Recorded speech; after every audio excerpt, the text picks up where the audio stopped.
Why, hello and welcome back to another Reverse 1999 main story, Elusivan Listel. Before this video gets started, I was actually looking at my diary where I write my daily life here and there. I started the year thinking, I should start a diary, The days are blending together, I should probably keep a record. And I struggled to consistently write. So I would write, let's say, 3 days, and then boom, an entire month passes before I write again, or much less look at the notebook. So yeah, I started more consistently writing for 2 months, 3 months, the diary, I am a writer, okay? I love writing on a daily basis, but that's besides the point now. Anyways, so yeah, it reached a point where, I kid you not, my initial pages used to be a full page, a half page, maybe like multiple paragraphs. And so over time, I don't know, I think it's the beginning of July, I wrote an entire page. And since then, it's only been getting shorter. I'm scrolling through it, like, there are the occasional paragraphs, but this week in particular, it's all one pages. One line. I'm not joking. It's all one line. Like, there's an entire day where I just write one word and then ... That's it. Yeah. July 31st. Interview ... That's it. That's my entire day. I just went to an interview. Isn't that crazy? Like, is life supposed to be more eventful, or am I just... Something's gone wrong, man. Anyways, let's begin. Elusivan Listel. Fork and tort. Lengthy procedures, excessive paperwork, and I can never read that word. Bureaucratic red tape. And then I ace it on the first try. On the real try. Let's go.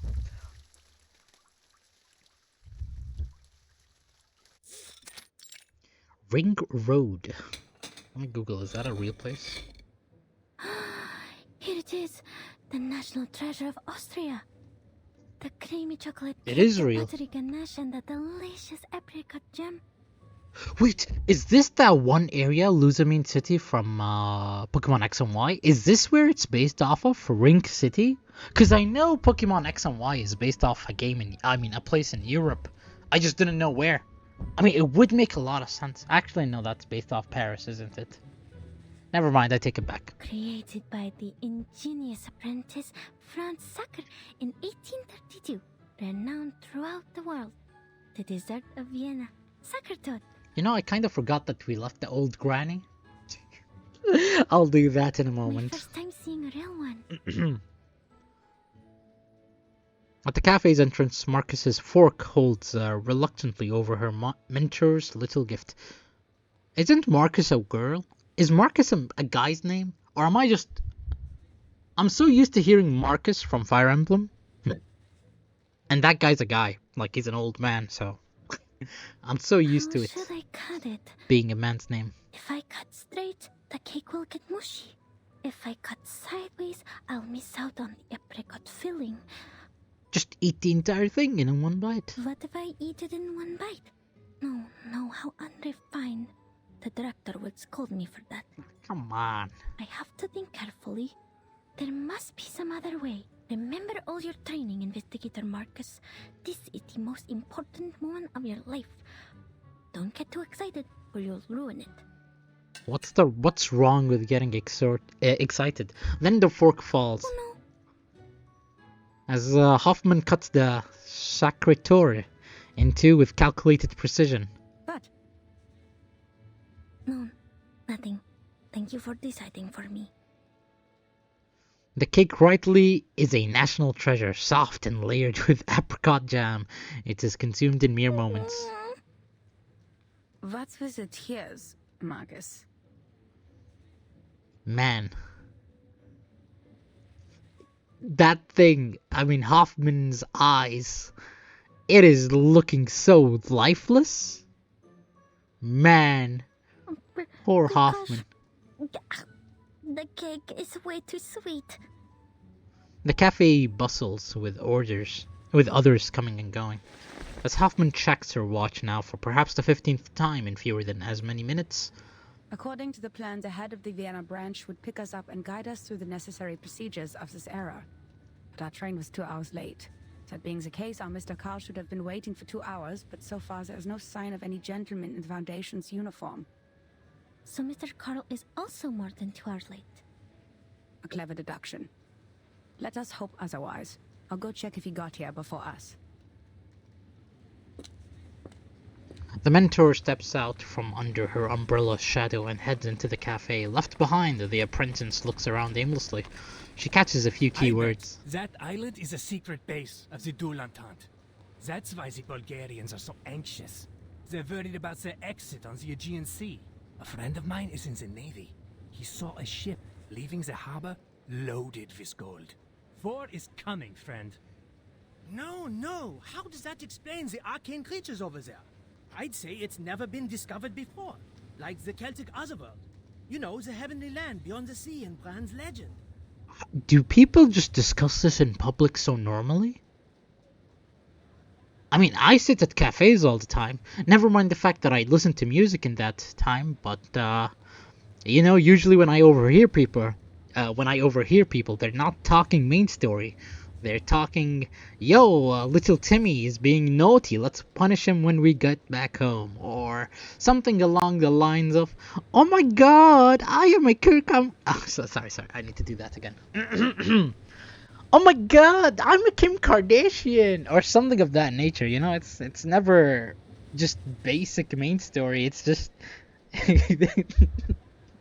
I'm sorry, let's keep going. The Arcanum has declined after the Enlightenment. It is an honor for all of us in this era to find such a paradise from the past. You're not fit to be human if you don't understand what that island means to us, my friend. Secret base. Other world. Fascinating. I need to write this down. A feeling tells me you already know this, Marcus. Marcus opens her notebook, jotting down these bits of trivia with a quick and earnest enthusiasm. Her desire to catch the length and breadth of these comments forces her to lean quite conspicuously until she finds she has become an object of spectacle herself. Miss, could you show me your papers, please? Ah, right. I'm sorry. My friend has it. Could you hold on a minute? I am an arcanist sent from the headquarters of the St. Pavlov Foundation.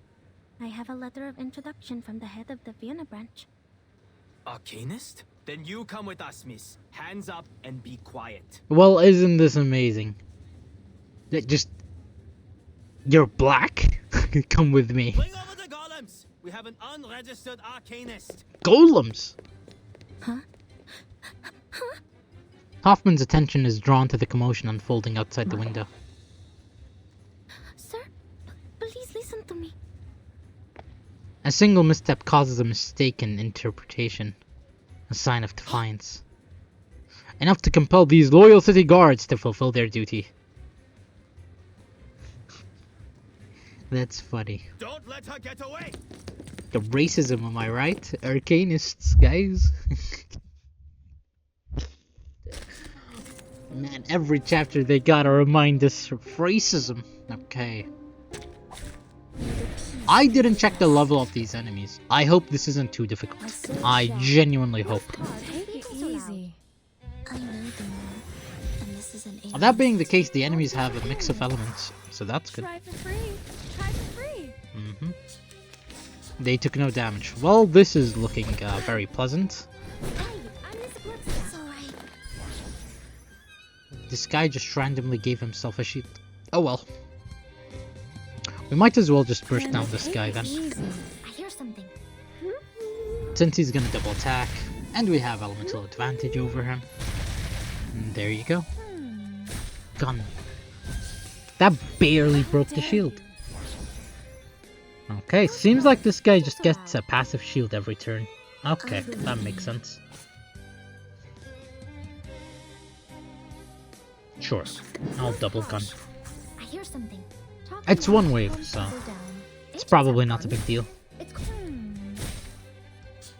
Yeah, there's that. Next turn we just burst with the Corn Bloom. Actually, We should listen to what people say. I believe in you. Yeah, So I'm long live comfortable with this. and this gives power to thee. Secrets always hide in careless words. Did I just do that? I just did that, huh? Wanted to attack the golem guy with Bacorn Bloom's ultimate. Well, that's fine. I'm liking the soundtrack. I guess that is the one thing Reverse has yet to miss with, the soundtrack. It's pretty good.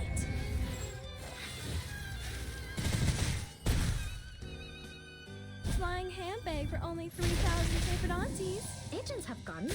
Gun. It calls common sense. Alright. My guy just stunned Sonetto. Okay.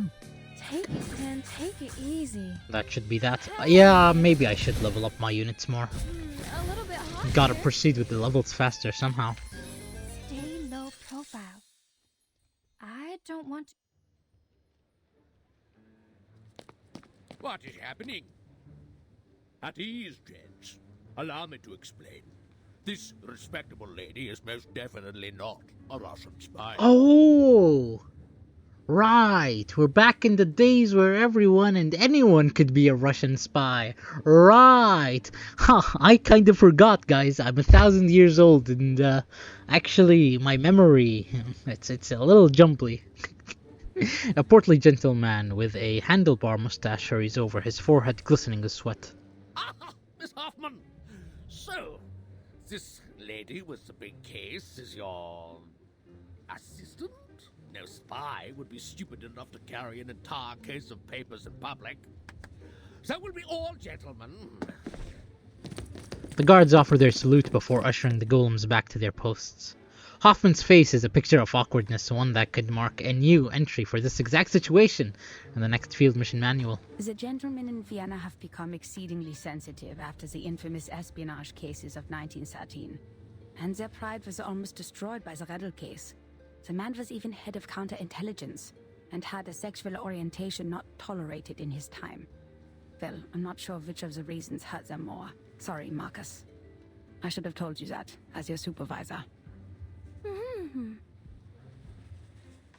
She nods, but only manages a half-spoken grunt of affirmation. The belief that arcanists cannot cast arcane skills without the ability to speak. So old and superstitious. Like muzzling a dog when it gets out of control. Can we dispel it now, Mr. Carl? I have to remind you, Miss Hoffman, that theoretically we have to go through an entire approval process before I authorize the dispelling of the mute spell. But whatever, who cares? They shouldn't have treated a young lady like that, for whatever reason. They muted her? Okay. Mr. Carl is a portly and pale man, his appearance punctuated by the scent of punch cards, in every way a representative of the Empire's bureaucratic system. Bureaucratic system, yeah, that's the word. Overall, he seems a pleasant sort of man despite his position. Relax. This was just a minor incident. You'll never find another place as tolerant as Vienna. The very same principles the Foundation strives for. I mean, listen. Tolerant, Vienna, Foundation, same sentence. Tolerant, Foundation, same sentence. Okay, that's all I'm saying. Remove Vienna from the formula, boom. Just put it next to each other. Tolerant, Foundation. All registered arcanists can come and go as they please in this beautiful city. We even offer artists and musicians perks that cover every aspect of their lives, because Vienna loves art and music. Oh, speaking of registered arcanists, could you show me her Arcanum license? Arcanum license? Yes, ladies from the headquarters. Even so, I'm more than willing to skip some unnecessary procedures for you. We still have to be careful about security, you know. Especially when dealing with arcanists. The portly bureaucrat rubs his hands together slyly. It is evident that he would be no easier to deal with than the golems. I don't think the headquarters issues such a license. No one told us to apply for one. Oh, there must be some mistake. All arcanists entering Europe must possess an Arcanum license issued by the local government. Austria enacted this policy in 1756. We abolished it in 1868, but we're in the time of great tension, so... you know... Perhaps this lady knows something. Miss Marcus?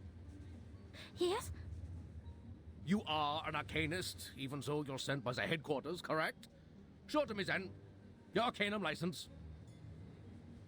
Hoffman's brow furrows. This then is what it looks like when those in power wish to exert their authority. But the more pressing crisis here is that there would be no way to produce an authentic paper from 1914 without adequate preparation. Marcus is my assistant on this mission, Mr. Carl. She is not to answer your questions directly given her rank and status. It is me, the one in charge, that you should turn to, not my assistant. Oh, lady from headquarters, don't get me wrong. I didn't mean to usurp your authority. It's not an issue. You didn't have to. I'm just saying, for how disinterested and apathic? Is that the word? I don't know how to say that word. Apathic. I think that's it. You know, where they just show no emotion through facial features or something? Yeah, for what she is, she's pretty kind. I have it. You do? Marcus hands over a slip of paper from her pocket. Here. Oh. Hmm? Mr. Carl burst into a series of protracted sighs. Is everything okay, Mr. Carl?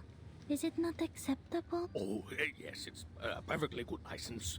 I can even smell the ink from the government office. Welcome to Vienna, Miss Arcanist from Romania. I liked how Hoffman had a confused expression. It would have saved us a lot of trouble. The portly man smiles as he returns the permit to Marcus, who seems as though she has just stepped off a rocking boat. I'm so sorry to have wasted your time. Speaking of which, no offense, but you are 2 hours and 15 minutes late, Mr. Carl. The apprentice's apology is cut short as she is taken aback by her mentor's dramatic shift in tact. My apologies. The Minister of Finance and I had a little too much at lunch.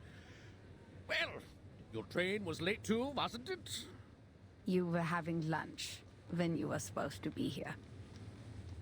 We agreed. Relax, lady from the headquarters. You're just not used to this pace around here. Look at this industrialization and so-called modern designs. They have turned our beloved city and our carefree life into a cold, impersonal machine. Please forgive the train staff, the sewer workers, and the plumbers. It is their right to be a little unpunctual. And enforcing this right is a symbol of our free will. In the end, you didn't wait too long, and I got to enjoy my lunch. It all worked out, right? Hoffman remains unswayed and indignant, while behind her, Marcus hangs her head. Clearly, Mr. Carl's joy is his alone. So, why was your train late? It crashed into a deer. A deer with Freewill. All right, forgive this old Carl for his minor mistake, ladies. The rumors about the Golden Isle had kept the branch busy. There was no one else but me to pick you up. It wouldn't have been so embarrassing if headquarters had sent us manpower instead of taking it from us. I am also on the job, Mr. Carl. Should I include your complaints in the report? No, that's okay. It's just a group of lunatics banished to an island. They're arcane criminals from a small country, and people will forget about them in less than a month. Only a few would believe that it has any real influence on Vienna. You know, the young artists who think highly of themselves, the schemers with evil plans, and the conspiracy theorists suffering from neurasthenia. The Megars and the Bohemians are already giving us a headache. Arcanists, they are not at all the Empire's top ethnic concern. But aren't you in charge of the registration and management of Arcanists? Well, first of all, isn't my loyalty to His Majesty and the Empire? Before you use the title Head of the Vienna Branch to define me, I am first and foremost an honored citizen of Vienna. And I serve our great Emperor, lady. And I thought you said this was a tolerant city. Oh yes, we are responsible for dealing with the problems caused by the Arcanists, just as we deal with the Megars and the Bohemians. Mr. Carl swings his cane and strides forward cheerfully. All right. That's the venerable Vienna branch of the St. Pavlov Foundation over there. Let's go. Marcus touches her left cheek, still warm from the touch of the mutant contagion. Mr. Call is very different from the staff of the headquarters. I agree. In fact, most of the times the branch members aren't comrades who share the same goals with us. They're more like local officials we have to deal with. We need them as a buffer between the Foundation and the local governments. They can help us maintain peace in the human world, but you can't ask too much of them. Not all of them are cosmopolitans. Most of them put their emperor and their country first. What does cosmopolitans mean? I'm actually gonna Google that. Cosmopolitans. It shows me a cocktail. Yep. That's why we shouldn't disclose classified information to them. Does it still hurt? Oh, it feels much better now. I'm just gonna say sometimes, or whenever Marcus appears, there's like this glint of aura that appears around her. Good. The mentor swings around as if on a swivel, with a face of plain curiosity.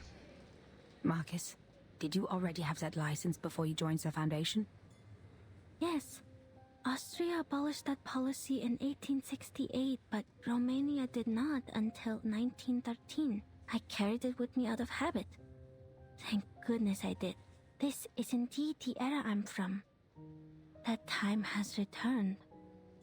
That's interesting because as far as I'm concerned, when it came to Miss Moissan, when she went to look into her real life self, because we went back to her time period, right? She should have been young at the time.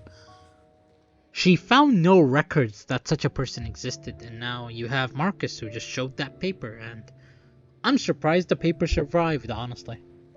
Never disclose any information about the storm or the era to irrelevant people.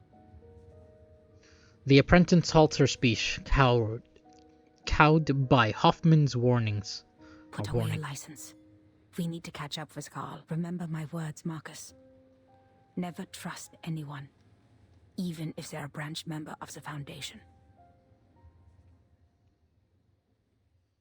To be continued. That took a moment. Alright, we might as well check out the trials we have unlocked. Razor in green.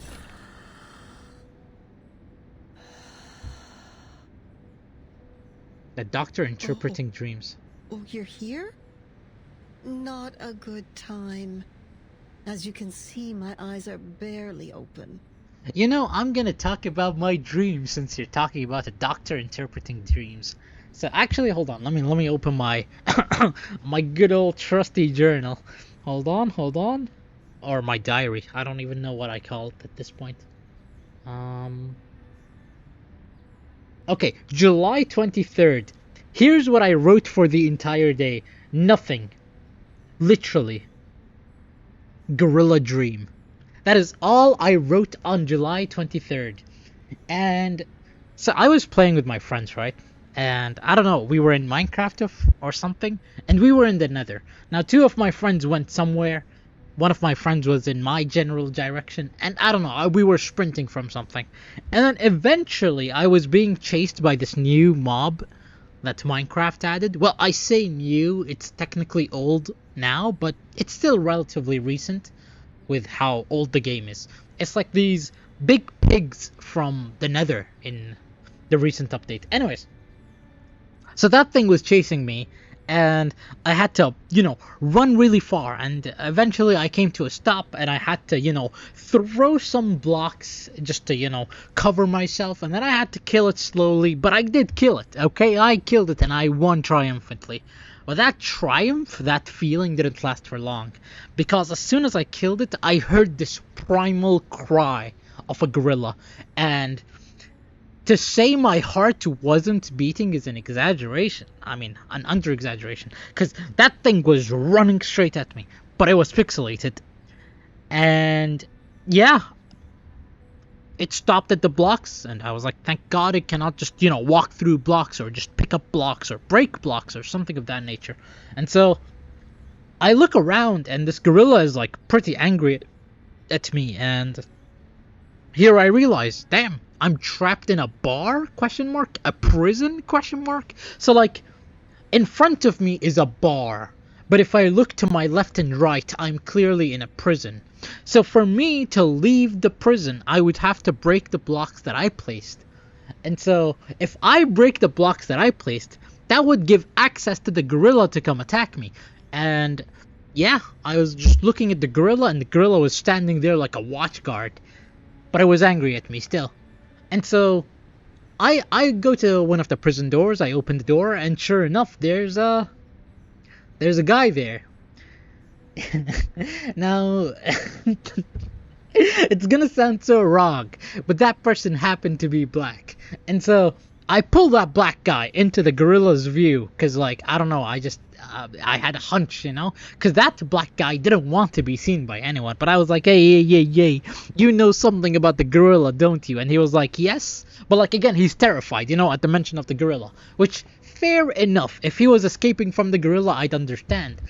So I bring the guy into the view of the gorilla, which, keep in mind, when I entered the prison, everything turned 3D. We were no longer in Minecraft necessarily. I mean, there were some background textures of Minecraft, but, like, we were half 3D, half 2D. You know what I mean? Like, it's starting to be real life, yet it's not. And so I bring the man into the gorilla's view, and the gorilla's happy. And so the gorilla hugs the guy, doesn't kill him, of course, it's just happy to see the guy alive. And so I break the blocks and I run away. I'm like, yeah, this is my turn to make the escape. And so the gorilla chases me, but this time not out of anger, but like I think it's angry, so I try to run away as fast as I can.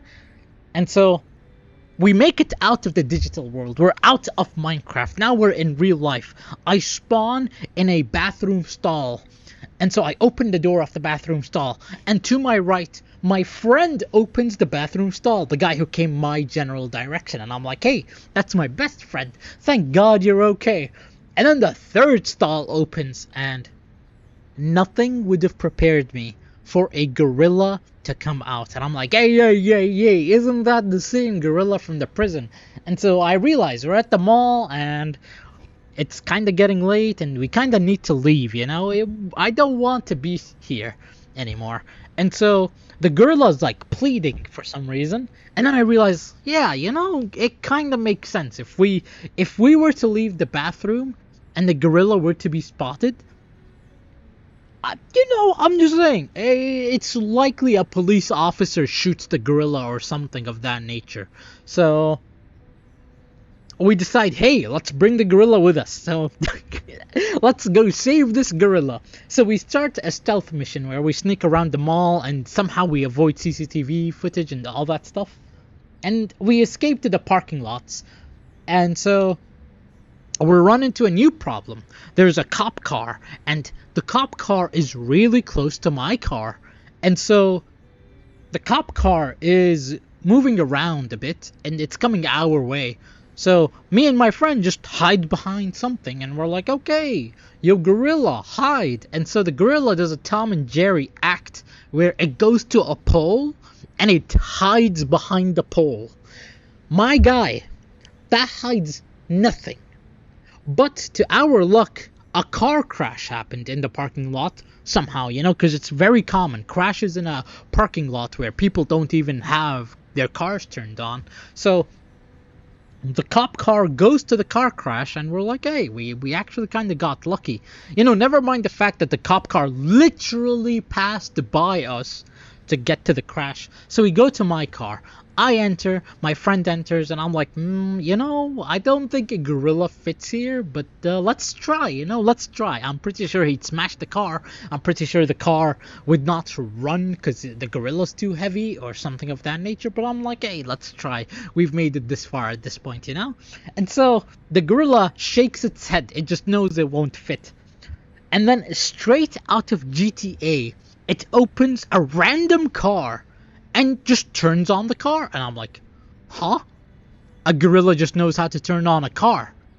And I'm like, okay, let's start driving slowly. So I start driving slowly, and sure enough, this gorilla lowers the gear, it lowers the, you know, it's driving a manual car. It's not like it's driving an automatic car. And that's the crazy thing. I don't know how to drive manual. I mean, I could if I tried, But like, I've never sat, like, I've been in a manual car before, but I've never driven it to, you know, move the gear stick, from 1 to 2 to 3. I know, when the RPM gets to the max, you change to the next gear. Anyways, so the gorilla just operated it.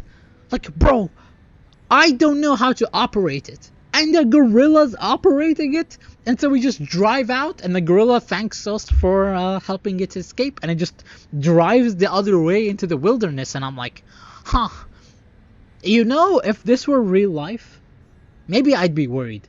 But then that's when it dawned on me, yep, this is 100% a dream. Yeah, thank you for the mail. Anyways, so yeah. What the hell happened?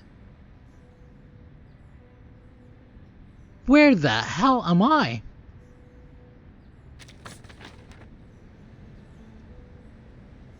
Okay, thank you, I guess. Anyways, so yeah, it's just one of those things where as soon as I realized how bizarre the situation is, I woke up.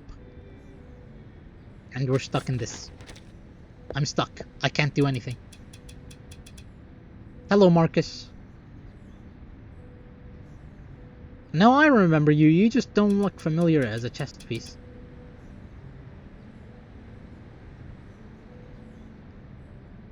Yeah, you can tell me a few stories. Come on.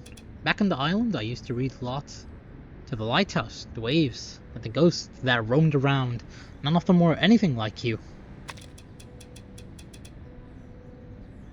Many readers don't seem to care about the difference between documentary and fiction. True. And oftentimes truth and fiction are intertwined, much like the syrup that's soaked into a pancake. In spite of this, I still try to recount the stories I have read with genuine authenticity. Oh, the floodboards under my feet are a little wobbly. That's alright, it reminds me of how the waves lapped at my ankles back on the Flannan Isles. I packed all the documents into the case, so there's no need to worry. It's just that I wasn't expecting a flood of letters from readers to come in. A beloved novel can travel from person to person, from marketplace to library, from shelf to table and beyond. A beloved novel can travel. You already said it. Many readers don't seem to care about the difference between documentary and fiction. Okay, you're back to where you started. Okay. Yeah, can I leave? Hello? Oh, there we go. Incredible technique for Everlife. He just escaped prison. Just like in the dream! Just like in the dream! Okay, let's go back to her. In the blink of an eye, my dream slips away like a deer into the deep of the forest. Were you dreaming? No shit. What kind of a question is that? You make it sound like me dreaming is the most ridiculous thing in the world. I have to remind you, except for some outdated wisdom, there is nothing different between your head and mine, dearie. Woman, you're just a sound in my head. What did you dream of? I'm as curious about that as you are. Oh yeah, because, science says when you wake up you forget over half of your dream instantly.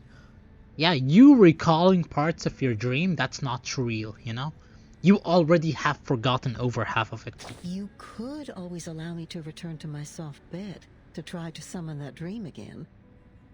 Oh, but even then it likely won't be the same dream. See, we seldom remember our dreams, and even what we don't forget can be hard to understand. And that's why we need a dream interpreter. No, you don't. A doctor that values Shakespeare above his patients and cigars above his own career.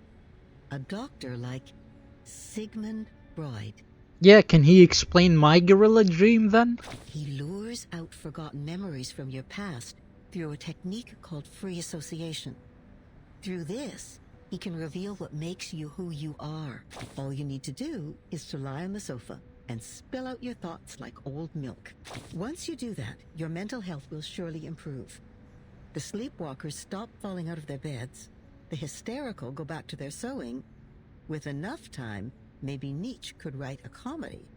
But what about the medical journals, you may ask? He must have released them. Otherwise, how could we prove the effectiveness of his treatments? And he has. You can read them in journals, in the textbooks, and hear them in the chattering of medical students. Your name will be blacked out on the pages by then, but your dreams will become the latest gossip on everyone's lips. It's not good for the patients. Oh, my dear, all medicine has side effects. The best medicine is bitter to the taste. It must be tolerated for the sake of the treatment. How else will these patients free themselves from their mental cages of unconscious desire and delusion? It really is the smallest of prices. A mere coffee stain on your shirt, just telling a few people about an unlucky moment or two. Besides, the patient is not given a name. The true protagonist remains a secret between you and the doctor. Perhaps you're right. It's not the only way. What's the other then? Come, listen. Do you hear that? That shrill, piercing sound of metal on the skull? I don't know what you're talking about. Blood-curdling screams. No, never heard that. Even the strongest soul would quake in fear. But this is the other way. However, funny enough, some people prefer the pain. It ends faster than a hard talk with the doctor. We have learned an astounding bit of nothing. Nothing here, and there's something here. Employee notes. I will read that on the next episode, because let me look at the time. It is 36 minutes into this video. Oh boy, we are running late. My apologies for all the rambling. Succession Building. Is that really the name? It can't be. Succession Building. That's probably the name. Must a fork always be paired with a cake? Must art always adhere to tradition?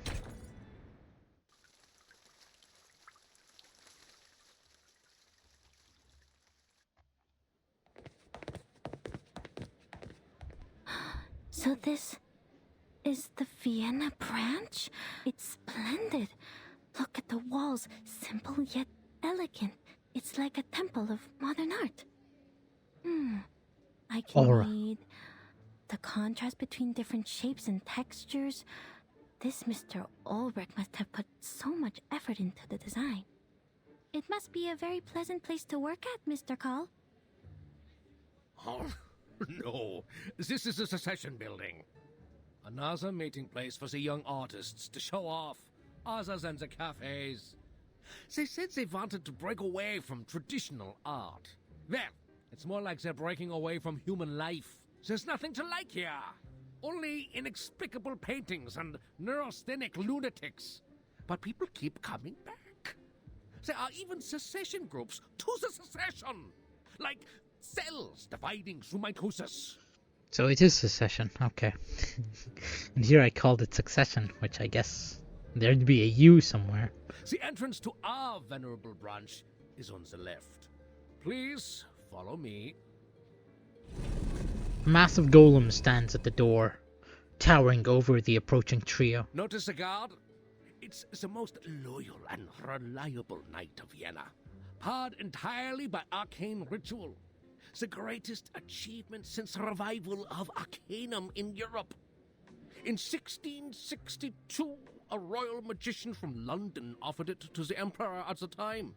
Since then, it's guarded the Empire for centuries. Ah, sir. A figure emerges from within the shadow of the golem. Greetings, dear Saskapia.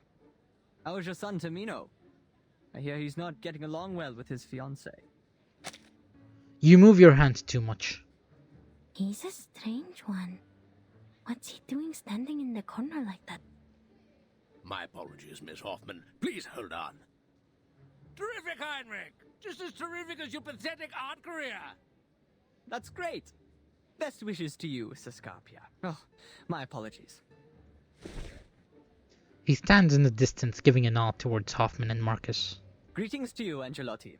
And unknown lady. The gentleman turns and moves briskly into the temple-like edifice, as peculiar in his exit as he was in his entrance. See, he is one of those crazy artists. Everyone knows that I only have this beautiful daughter of mine. This mustacheless gentleman went to study in Berlin and has just returned. I guess he didn't learn much in class, and now he's throwing himself into opera. He must have listened to Wagner and Mozart so much it damaged his central nervous system. That's why he sees everyone as a character in an opera. Operas and music, they do harm to your eyes and fill your ears with useless sounds. Is everyone Scarpia, Angelotti? They are indeed characters from the opera Tosca. Oops! I am getting off topic. Carl's cane raps on the stone creature in front of him. Don't worry. We've modified its original ritual to meet the needs here. Lots of people come in and out after all. You just need to knock on the armor 3 times, touch a mustache, and it will let you in. Ah yes, because everyone has a mustache. Ha! I forgot you have no mustaches, my dear ladies. But you do have arcane skills, right? First of all, I am not an arcanist. Second, I am not as humorous as you think. Oh, you're a human, Hoffman. I mean, no wonder you were so... I don't know. Stand up against this guy, Carl. Fine, but that was no joke. This thing only accepts mustaches. It's a symbol that every gentleman should have. And not everyone's like Heinrich. The absurdity seems to have finally broken the senior's investigator's patience. Just give me the list of arcanists we mentioned in the letter, Mr. Carl. We don't need to go into the branch. Oh no, do you really want to miss the scenery of the Donau? As a site of the modern transport system, there's no better way to tour the ring roads than by carriage. And we've booked a room for you at the Zaka Hotel. By the way, have you tried the treasure of Austria? Thank you. We already had it while you were enjoying your lunch. Now, please, give us the list. Hoffman's tone marks the request as non-negotiable. And I'm sure you've received a telegram from the headquarters. You are to investigate the people around Theophil von Dittersdorf. Okay, all right. It's a pity, lady from the headquarters. Here you are. And that's all of it. All of it. Oh, and this.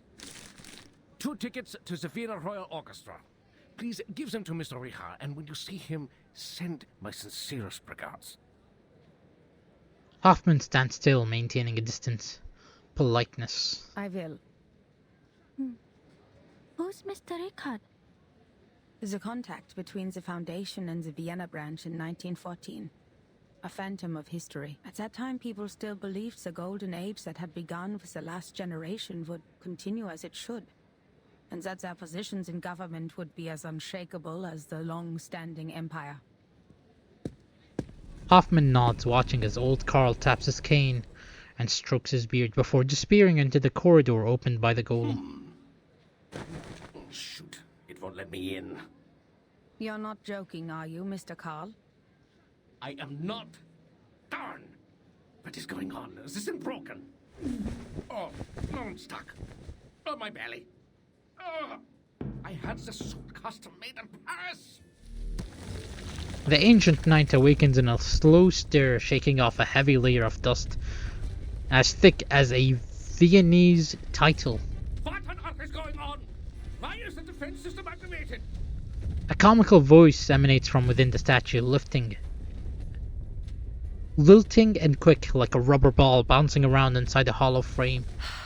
Marcus, can you read its internal rituals? Considering its sluggishness, yes, I think so. Good. It's a good chance for you to get some experience. Just stay safe. Your training arc begins here. Can I even bring Marcus? No. Unfortunate. May the peace be with us. Oh no, it's a star enemy. I mean, sure. I guess we can deal with it somehow. Boom, boom, boom. Whose heart is beating so loud? So long Gun. lives the I mean, it's one wave, so we can do this pretty Voices are quickly. furious. Radio waves are everywhere. Mhm. Everywhere. What is that? Did we reflect damage? Why did I see 2 damage numbers? Unless this enemy does 2... Huh. Yes, Soneto took damage. Why does it look like she's full HP? Is it just... I don't know, man. Maybe I should have slept a few more hours. Handle it gently. Actually, let's see. If I flick... We just get the ultimate while our buffs run out of time is the issue. I'll waste some turns just to Moxie up. Hey, I'm the support. Okay, we do Here's this. something. Take it Boom. easy.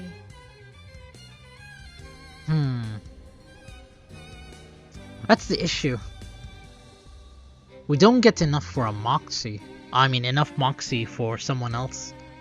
Unless I use 2 Soneto cards, Handle which it I guess gently. is what I will Take it do. easy. Now what? Handle it gently. This I to believe in you. My this. sword sharp.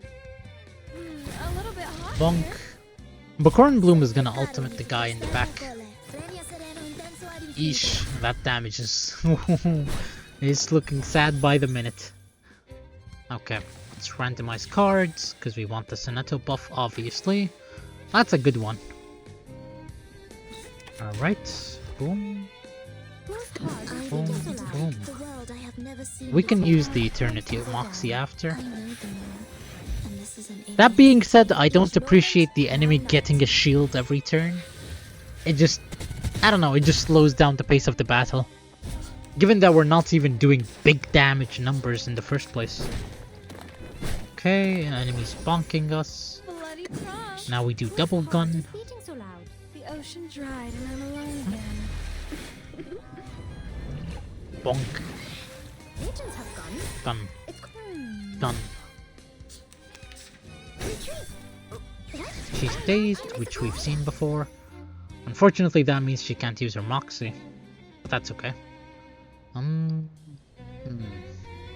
Not sure what to do. I guess we buff, disarm. You found the right verse for me. This I believe in you. into this. Hopefully we kill this guy, which I doubt. Boom, disarmed. We didn't even break the shield. That's the sad part. See, without the shield, these two would be dead by now. Yeah, I really need to level up my characters, huh? Like a fruit cat first. My sword created the world I have never seen before. I know Hopefully you, this kills. and this is an alien city. Probably should have used one Soneto card as well. Okay. And now she's dazed. Oh man, this is not great. Bonk. I believe my sword sharp. And that should be that. Again, should level up my units. I really should. It's taking a while to kill these people. There we go. Stay low profile. I don't want to be shunted. Oh no! Miss Hoffman!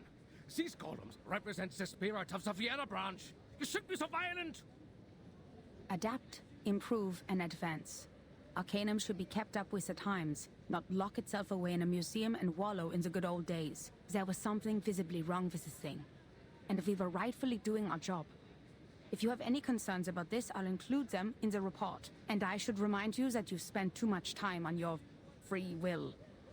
We're running out of time. Nine! Procedures are not the problem, darn it. You're not German, are you? Division head mutters softly before proceeding inside at last. So, what's wrong with the golem?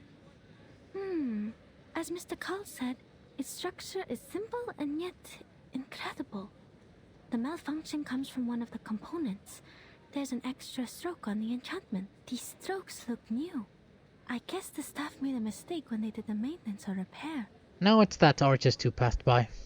Let's hope so.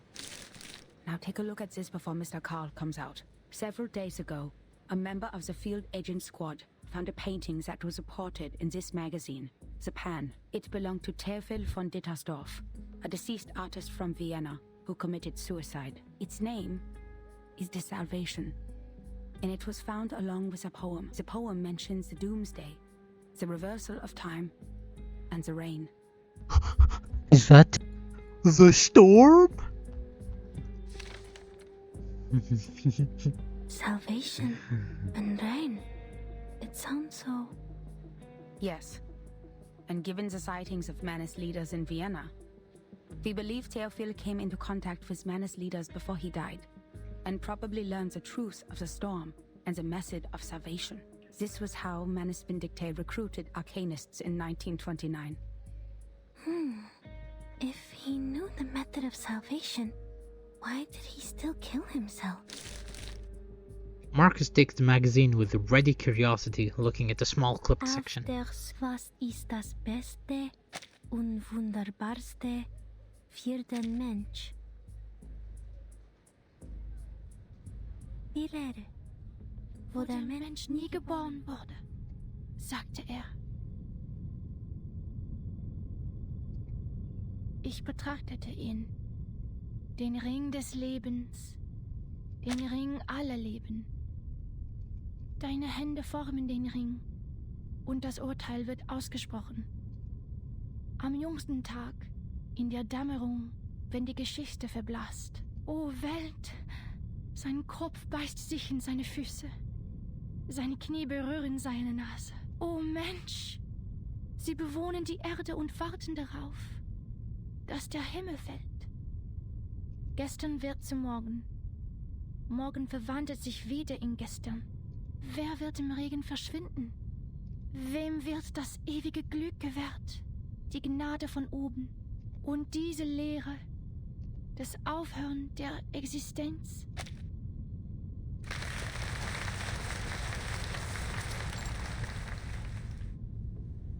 Oh, that was so moving, Miss Sieglind. Poor Sigmund. My best friend has returned to the void. Thank you all for coming today to shed tears for our departed hero. He was a righteous and noble man who cared for his people. He was still trying to save the Arcanists on the Golden Isle before he died. He left us so many beautiful poems and paintings. Shame that the fire burnt everything to ashes. The only thing that survived was the salvation. We were in a golden age of progressive ideas.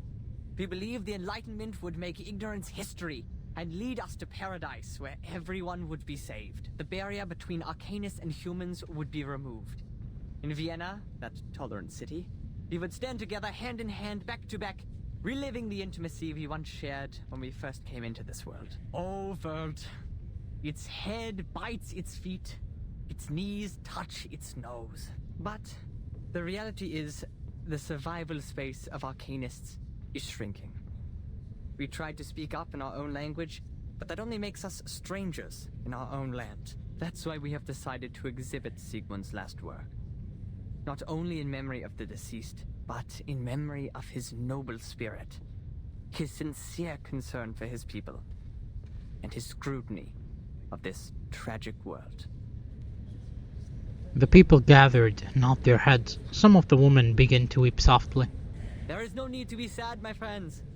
He has left us with the Rheingold. We will found a committee with the funds raised by the exhibition to improve the conditions of unregistered Arcanists. The youngest and the most outstanding opera singer in Vienna, Theophel's sister, Isolde von Dietersdorf, will present the details. Amidst applause, Heinrich bows, handing off the stage to its true protagonist, Isolde.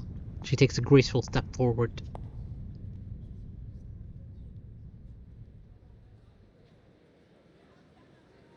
Now I see why we were ordered to investigate Theophel's connection. There may be spies from Manus Vindictae among them. Her mentor nods in approval, handing over a stack of documents.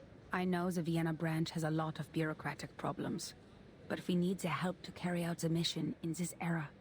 The search warrant, the letter of introduction, the evidence collection permit.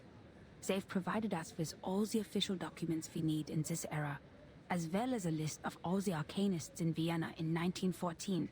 But we're not going to cooperate with them any further, because of the requirements to confidentiality.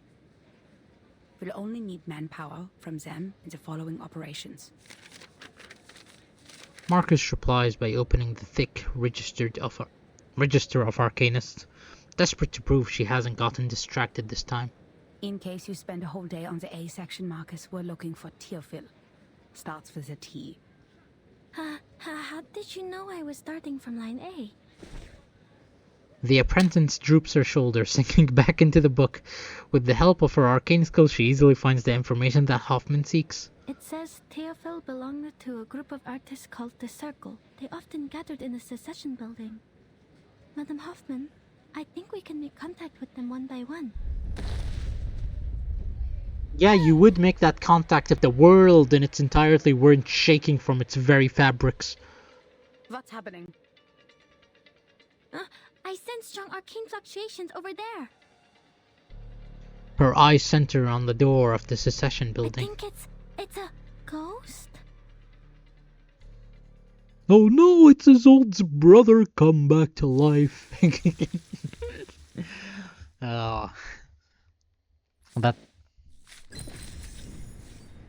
That's that. Of course, we have another trial. But we've already lasted quite a while. In any case, thank you for watching. Then I'll see you on the next one. Goodbye. I mean, I'll be honest with you, Chief. Isolde standing here, and she's lying down. Police officers gathered. This is Hedek, or whatever his name is. This is that one girl with the hat.